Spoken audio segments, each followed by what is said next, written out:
রাশিয়ার ইরকুৎস্ক এয়ারক্রাফট প্ল্যান্টে গিয়ে নতুন প্রজন্মের MS-2 1310 মাঝারি পাল্লার যাত্রীবাহী উড়োজাহাজ পরিদর্শন করেন প্রেসিডেন্ট ভ্লাদিমির পুতিন। রুশ কর্তৃপক্ষের দাবি, উড়োজাহাজটি শতভাগ দেশীয় প্রযুক্তি, যন্ত্রাংশ ও সিস্টেমে তৈরি, যা পশ্চিমা নিষেধাজ্ঞার পর রাশিয়ার আমদানি নির্ভরতা কমানোর প্রচেষ্টায় একটি গুরুত্বপূর্ণ মাইলফলক।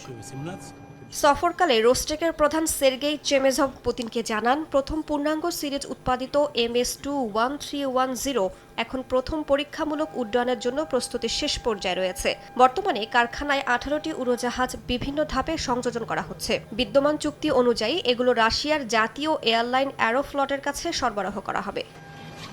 ইরকুৎস্ক এয়ারক্রাফট প্ল্যান্টের পরিচালক আন্দ্রেই সোইনভ জানান, ধারাবাহিক উৎপাদন বাড়িয়ে বছরে 36টি উড়োজাহাজ তৈরির লক্ষ্য নির্ধারণ করা হয়েছে। তবে গ্রাহকদের কাছে সরবরাহ শুরু হবে প্রয়োজনীয় সনদ পরীক্ষা সফলভাবে শেষ হওয়ার পর। রাশিয়ার ফেডারেল এয়ার ট্রান্সপোর্ট এজেন্সির অনুমোদন সাপেক্ষে 2027 সালেই সেই প্রক্রিয়া সম্পন্ন হওয়ার কথা রয়েছে। AKS অর্জন করল গিনেস ওয়ার্ল্ড রেকর্ডস।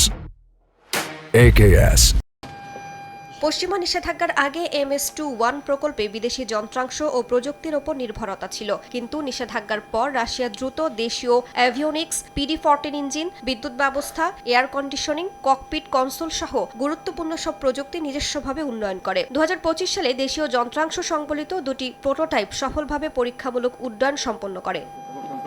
এদিকে চলতি বছরের মে মাসে রুশ শিল্প ও বাণিজ্য মন্ত্রণালয়ের সঙ্গে চুক্তির আওতায় MS-2 এর নতুন সংক্ষিপ্ত কিন্তু দীর্ঘ পাল্লার MS-2 সংস্করণের উন্নয়নের কাজও শুরু হয়েছে। বিশ্লেষকদের মতে, পশ্চিমা নিষেধাজ্ঞার মধ্যেও নিজস্ব প্রযুক্তি নির্ভর বেসামরিক বিমান শিল্প গড়ে তোলার কৌশল বাস্তবায়নে MS-2 কর্মসূচিকে সর্বোচ্চ অগ্রাধিকার দিচ্ছে মস্কো।